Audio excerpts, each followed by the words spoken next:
here with Sarah Bracken Soper, who is the artist who created this portrait of Jennie Wyse Power.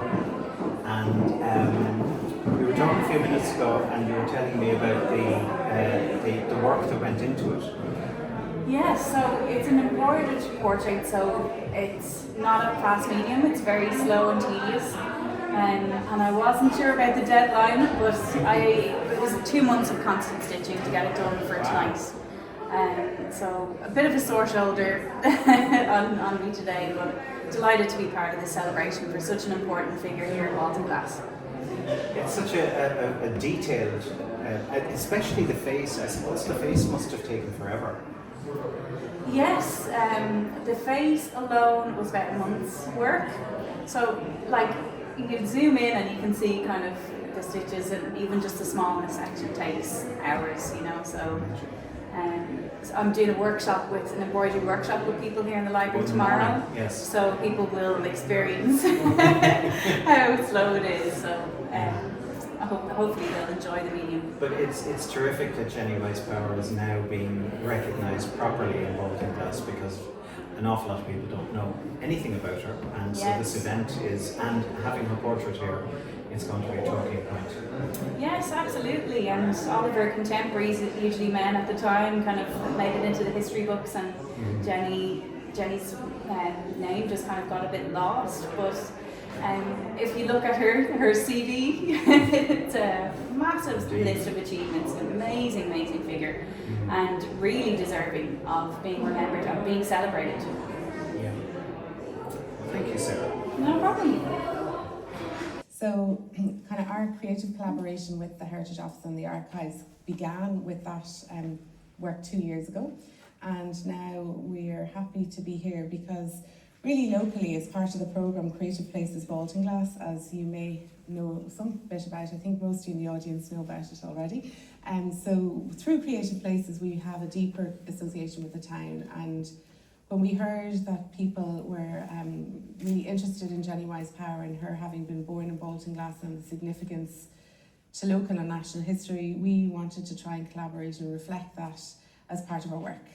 So through the Decade of Centenaries programme, and supported by our Heritage and Archive offices, we were able to then create a programme which we hope reflects different ways of people in the town and surrounding areas understanding who Jennie Wyse Power was, what her kind of commitment to Irish life was, and how significant that was.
O'Toole was born on the 1st of May 1858 in Main Street, Baltinglass, in this house here, which used to be, we'll remember some of us as Milton Matthews, and it's now Ladbrokes.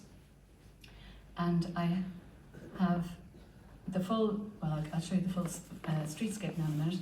She was the daughter of Edward O'Toole and Mary Norton. Both came from farming families near the Wicklow border.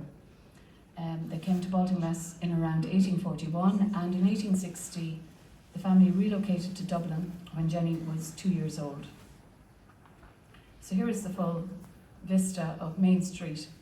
Now it's a relatively recent photograph. It's only 1955 really, so I don't know what the O'Toole house looked like. It probably didn't look like that if it was a shop. So it's a very spacious Main Street, Baltinglass. very traffic free.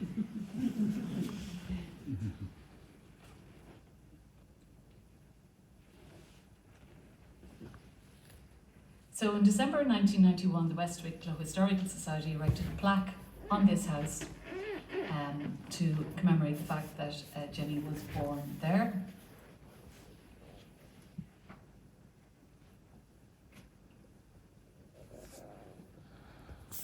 And Jennie grew up in Dublin, and she became a confident, articulate young woman. And here she is in her early 20s, about the time she joined the Ladies' Land League, which operated between 1881 and 82. Now, women agitating in public was quite radical at that time. In fact, it was frowned upon. They were even denounced in some quarters. And some people believed that women should keep to the seclusion of the home. But the ladies were undeterred.